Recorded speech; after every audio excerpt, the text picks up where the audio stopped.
Welcome to सिद्धि यात्रा story part 187। जय माँ काली, जय माँ तारा, आप सबका भला हो। तो आज के एपिसोड में जैसे मैंने के लिखा हुआ है कि माता का प्रसाद, इसके बारे में हम डिस्कस कर लेंगे और उसके पश्चात हम ये बोलेंगे कि हैप्पी नवरात्रि। कल से नवरात्रि लग रही है और ये वाली नवरात्रि जो है ना, ये बहुत ही खास नवरात्रि है, क्योंकि आपको ये पता होगा कि केतु को इस बार 30 मार्च से 7 प्लैनेट मिलकर एक साथ दिख रहे हैं। तो जहाँ पर भी आपकी कुंडली में केतु का भाव होगा वो जगह एक्टिव हो जाएगी। जिनको केतु अच्छा प्रभाव देने वाले हैं वो उनको अच्छा प्रभाव देने लगेंगे, और जिनको केतु बुरा प्रभाव देने वाले हैं वो फिर उन्हें बुरा प्रभाव देंगे। एक से एक खराब कॉम्बिनेशंस कुंडली में और कॉन्स्टलेशंस में बन रहे हैं। तो काफ़ी प्रॉब्लम होने वाली है, जिसका हम लोगों ने देख ही लिया है स्टार्टिंग कि म्यांमार, थाईलैंड और यहाँ पर बड़े भयंकर भूकंप आए। आज से ठीक 2.5 महीने पहले जब मैंने ये बात बताई थी अपने घर पर, बगल में अपने बच्चों को और जो आसपास लोग थे, तो वो सब हंस रहे थे कि ये अभी तक आया है क्यों नहीं, ये तो आया क्यों नहीं।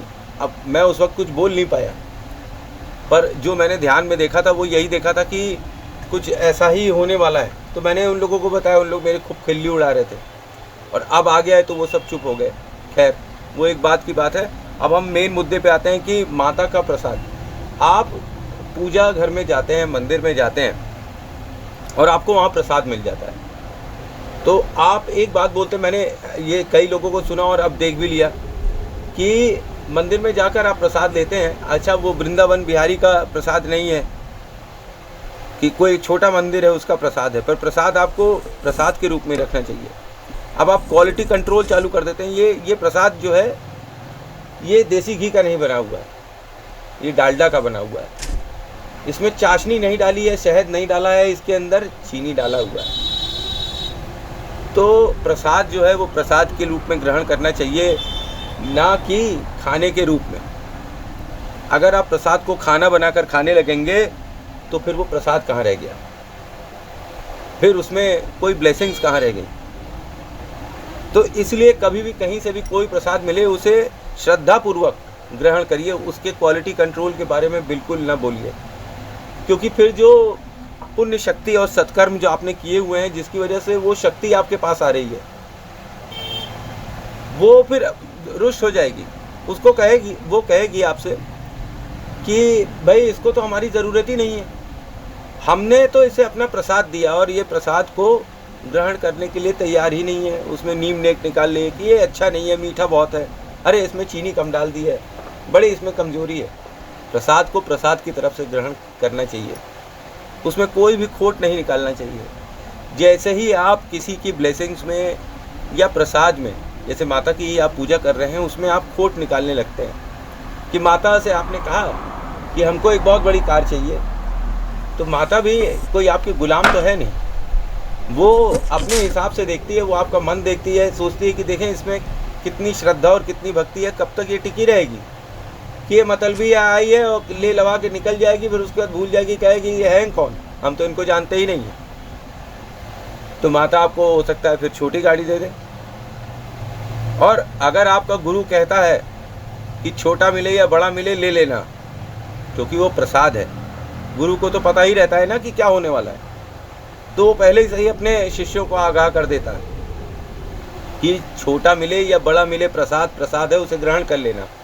ये तो बस परीक्षा है, इसके बाद तुम्हें बड़ी क्या गाड़ी, क्या हवाई जहाज मिलने लगेगा। लेकिन हम अज्ञानतावश क्या कर देते हैं, सीधे जब हम कोई प्रसाद ग्रहण करते हैं तो उसमें बोलते हैं देखो वहाँ वृंदावन बिहारी के अंदर तो 56 भोग का प्रसाद चढ़ा था, वो बहुत ही रसीला और अच्छा था, ये प्रसाद अच्छा नहीं है। आपके लिए जो आया है वो आपको अच्छा नहीं लगा तो फिर वो किसी और को मिल जाएगा, कहीं और चला जाएगा, वापस आ जाएगा। क्योंकि शक्ति का तो हम ना कोई भला कर सकते हैं, ना कोई उद्धार कर सकते हैं, ना उन्हें कुछ दे सकते हैं। हम तो भिखमंगे खुद हैं, उनके सामने बैठे हुए हैं कि हमारे भूख लगी है, हमको खाना दो। अब जैसे छिन्नमस्ता जब आई थी तो उनकी जो 64 योगिनियाँ थी, जब संहार करने लगी रक्त बीज का, तो जब सब मर गए तब पर भी योगिनियाँ चिल्ला रही थी, हे माता हमें भूख लगी है, हमें खून दो, हे माता हमें भूख लगी है, हमारी भूख शांत करो। माता थोड़ी बोल रही थी हमारी भूख शांत करो, योगिनियाँ तक बोल रही थी ये उनकी भूख शांत करो। उसी प्रकार से हम भी कहते हैं कि हमारी भूख भी शांत करो। जिस तरीके का भी प्रसाद हो आप ग्रहण कर लीजिए, अच्छा बुरा कैसा भी आपको दिखाई पड़ रहा हो, वो प्रसाद है, उसमें शक्ति है, उसका अपमान मत करिए। किसी भी जगह के प्रसाद का अपमान नहीं करना चाहिए, श्रद्धा पूर्वक ग्रहण कर लेना चाहिए, क्योंकि वो आपके लिए आया है, वो आपकी आत्मा से जुड़ा हुआ है प्रसाद। नहीं, सबको थोड़ी प्रसाद मिलता है, सबको आशीर्वाद माता का नहीं मिलता है, ये तो मैं जानता हूँ कि सबके ऊपर कृपा नहीं हो सकती है। जो लोग माता के साथ किसी न किसी वजह से जुड़ जाते हैं, चाहे स्वयं से प्रार्थना करें, उनका मन बहुत साफ होता है, पाक होता है, तो वो उनसे जुड़ जाते हैं, या फिर वो किसी गुरु के थ्रू जुड़े रहते हैं। और गुरु भी ऐसा जिसने सिद्धि कर रखी हो, जिसने सिद्ध कर रखा हो, माता उसके ऊपर कृपा करी हो। अगर वो आपके थ्रू मतलब कनेक्शन कर रहा है तो फिर आपका जेन्युइन कनेक्शन हो जाता है माता से। ये वैसा ही है जैसे कि अगर हमको कहीं बहुत दूर जाना है तो हम एक शॉर्टकट अपनाना चाहते हैं, मंजिल तक तो हम सब पहुंचने वाले हैं, पर गुरु क्या है? गुरु शॉर्टकट है। गुरु वो रास्ता है जहां से आप गुजरेंगे तो आपको गाइडेंस मिलेगी। गुरु के बगैर गाइडेंस नहीं होती है। आत्मा अपने ध्येय तक पहुंच जरूर जाती है, गिरते पड़ते कष्ट उठाते जाती है। जब गुरु का सानिध्य मिल जाता है, गुरु का साथ मिल जाता है, गुरु का हाथ मिल जाता है, तो ये रास्ता कठिन नहीं रह जाता है, आसान हो जाता है, क्योंकि उस रास्ते पर गुरु स्वयं चल चुका है और गिर पड़ चुका है। और अब अगर आपकी गुरु ने सिद्धि हासिल कर रखी है तो वो माता रानी से स्वयं जुड़ा हुआ है, तो फिर उसकी बातों का अनादर नहीं होना चाहिए, क्योंकि उसका कोई मान सम्मान नहीं होता है। उसकी आवाज़ में स्वयं माता विराजमान रहती हैं, और वो अगर कोई बात बताता है और वो सिद्ध है, जो आपको फलित हो रहा है। एक बात याद रखिएगा, जो शक्ति आपको फल नहीं दे सकती है वो आपके किसी काम की नहीं है, लेकिन जो शक्ति आपके साथ कनेक्शन कर चुकी है और वो आपको फल दिखाती है, एक्सपेरिमेंट के रूप में थोड़ा सा दिखाती है कि देखो हम तुम्हारे साथ हैं, और फिर भी आप उसे नकार दें तो फिर वो चली जाती है, क्योंकि उसको क्या मतलब है? उसको शायद किसी ने आपके लिए भेजा हो कि आपकी रक्षा हो सके, आपका उद्धार हो सके, आपका भला हो सके, आप जीवन में हर वो चीज़ मुकाम पाएं जो आपने सोच रखा है। पर एक छोटी सी नादानी से आप उस शक्ति को रुष्ट कर देती हैं। अब वो शक्ति कोई आपकी नौकर नहीं है, बार बार आपके पास आ जाए। भाग्य होता है, शक्ति का कनेक्शन आपके साथ हो जाता है। तो एक बात याद रखिए कि पूजा पाठ में जो भी प्रसाद मिले, किसी के यहाँ से मिले, गरीब की कुटिया से मिले प्रसाद और अमीर के महलों से प्रसाद मिले, क्वालिटी कंट्रोल आप मत करिए। प्रसाद तो प्रसाद है, एक चावल का दाना भी श्री कृष्ण का पेट भर दे सकता है। तो आप कितने बड़े हो गए कि क्वालिटी कंट्रोल निकाल लें? क्वालिटी कंट्रोल कभी नहीं निकालिएगा। कोई भी प्रसाद जो हो उसको पूजा के बाद ग्रहण करिएगा। वो प्रसाद तो सिंबॉलिक है, असली लाभ आपको जीवन में मिलेगा, प्रसाद में नहीं मिलेगा। प्रसाद तो केवल सिंबल है कि माता जी का आपके सिर पर हाथ है, वो कोई मिठाई नहीं है, वो आशीर्वाद है। इस तरीके से आपको प्रसाद ग्रहण करना चाहिए, दोनों आँखों में लगाकर, और फिर उसके बाद माथे से लगाकर, फिर उसके बाद आपको ग्रहण करना चाहिए प्रसाद। ये बात इसलिए मैंने कही कि क्यों कई लोग जो हैं अभी मेरे घर पर ही बोलते हैं कि वृंदावन बिहारी के यहाँ का प्रसाद क्या काजू किशमिश मेवे वाला होता है, इस्कॉन मंदिर वालों का प्रसाद खाने लायक होता है, तो बाकी के प्रसाद खाने लायक नहीं होता है। इसका सीधा सा अर्थ ये हो जाता है कि अन्य जो उत्तम शक्तियाँ जो आपका उद्धार करने आ रही थी, आपने एक साथ सबको झटक दिया कि भागो यहाँ से। अब उनका प्रसाद मिठाई बन गया, उनका अपमान हुआ, चली गई। अब आप परेशान हो रहे हैं, इतने बड़ी बड़ी जगहों का आपने प्रसाद ग्रहण कर लिया है पर उद्धार नहीं हो रहा है। पर वो एक छोटी सी किशमिश आप खा लिए होते ना, जो बरगद के पेड़ के नीचे का मंदिर है उसी को चढ़ाकर, तो वो शायद उस 56 भोग से भी ज़्यादा आपको फ़ायदा कर देता। ठीक, क्योंकि ये शक्तियाँ तो हमारे जो सोल्स हैं उनको प्यार करती हैं, वो हमारी आत्माओं को देखती हैं कि क्या इसमें कुछ शुद्धि है, क्या मैं इसके साथ बैठ सकती हूँ, क्या मैं इसका सुख दुख बांट सकती हूँ। तो अपने आप को इतना शुद्ध कर लीजिए, इतना पवित्र कर लीजिए कि माता किसी भी रूप में आए और कैसा भी प्रसाद दें, आप सर झुकाकर ग्रहण कर लीजिए। अच्छा, अब दूसरा पार्ट ये कि अगर इस अवधि में, क्योंकि ये बहुत ही पावरफुल नवरात्रि होने वाली है जो 30 तारीख से लेकर 7 तारीख तक चलेगी, ये अन्य नवरात्रियों से बहुत ही भिन्न है because of the constellation of planets. जो 7 प्लैनेट इकट्ठा हो रहे हैं उनकी वजह से ये नवरात्रि बहुत ही ज़बरदस्त तरीके से पावरफुल है। और इस गज़ब की एनर्जी को अगर हम किसी तरीके से कैप्टिवेट कर लें, चैनल कर लें अच्छी जगह अपनी लाइफ में पॉजिटिविटी बढ़ाने के लिए, तो क्या बोलने वाली बात है। इसलिए ये 9 दिन आप सबको पूजा करनी चाहिए माता की। अब आप इस 9 दिन में आप चाहे माता काली की पूजा कर लें, चाहे आप नव दुर्गा की पूजा कर लें, किसी भी माता की पूजा कर लें, नवाड़ मंत्रों की साधना कर लें, दुर्गा सप्तशती पाठ कर लें, ठीक है, कुछ भी करें। और अगर जो कर रही हैं या कर रहे हैं और मेरे सिखाए हुए रास्तों पर कर रहे हैं, तो मेरी पूजा जो है प्रत्यक्षीकरण वाली पूजा है। तो हाथ जोड़ के प्रार्थना है कि आप लोग जाप के बीच में बिल्कुल मत उठिएगा। नियम से टाइम तय कर लीजिए कि इतने टाइम से इतने टाइम तक मैं पूजा करूंगा या करूंगी। जैसे मेरा 2 बजे से सुबह 5 बजे तक का है टाइम, क्योंकि मैं ब्रह्म मुहूर्त में जाप करना चाहता हूं। रोज़ 11 माला पूजा करनी है, एटलीस्ट 11 माला करनी है।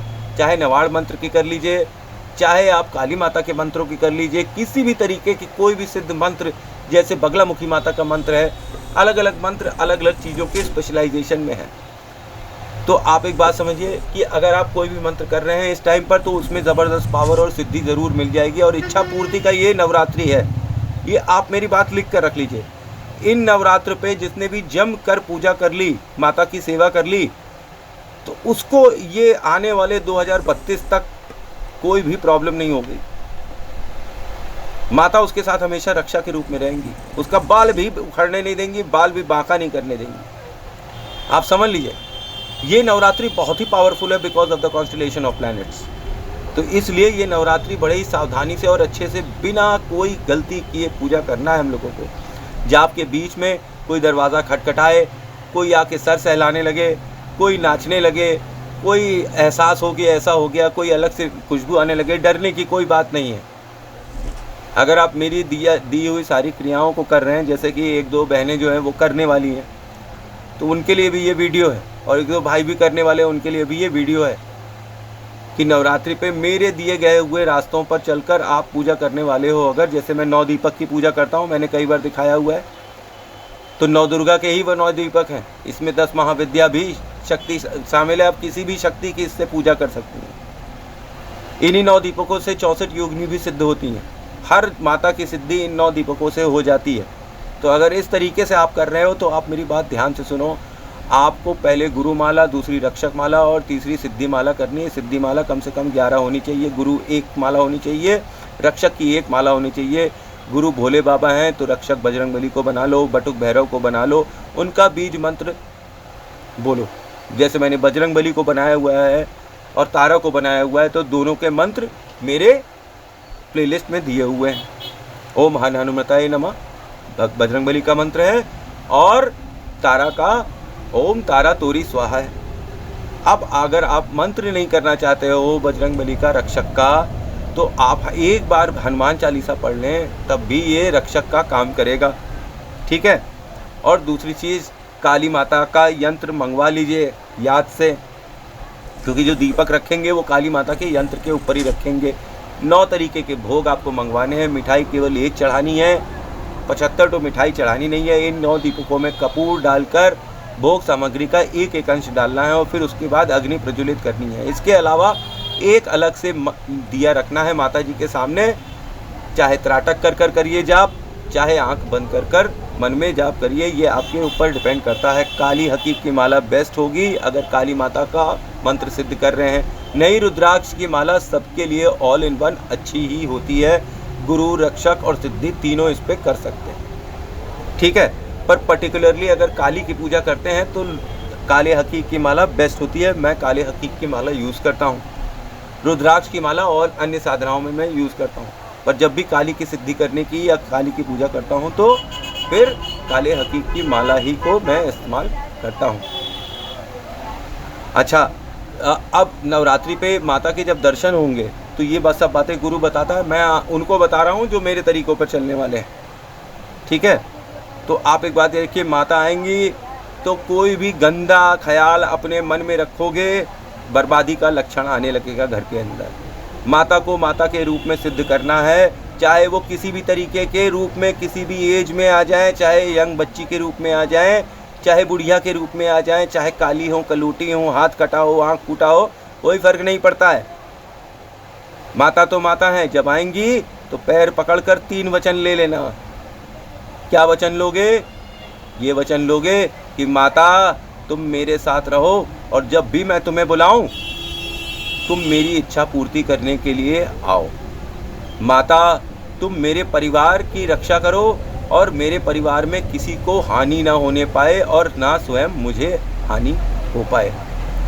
और तीसरा और आखिरी जो वाक्य होगा वह यह कि माता आप केवल मेरी ही नहीं, मेरी फैमिली में मेरे बच्चों की, मेरे माता पिता की, सबकी रक्षा करो, उन सबकी माता बनकर रहो, और मेरे हाथ से रोज़ भोग प्रसाद ग्रहण करो। मुझे कुछ ऐसा कर दो कि मैं रोज़ तुमको भोग प्रसाद चढ़ाऊं और तुम उसको ग्रहण करो, और हमेशा मुझसे खुश रहो, मुझे रास्ता दिखाओ। इस तरह से आप अपने 3 वचन तैयार कर लीजिए।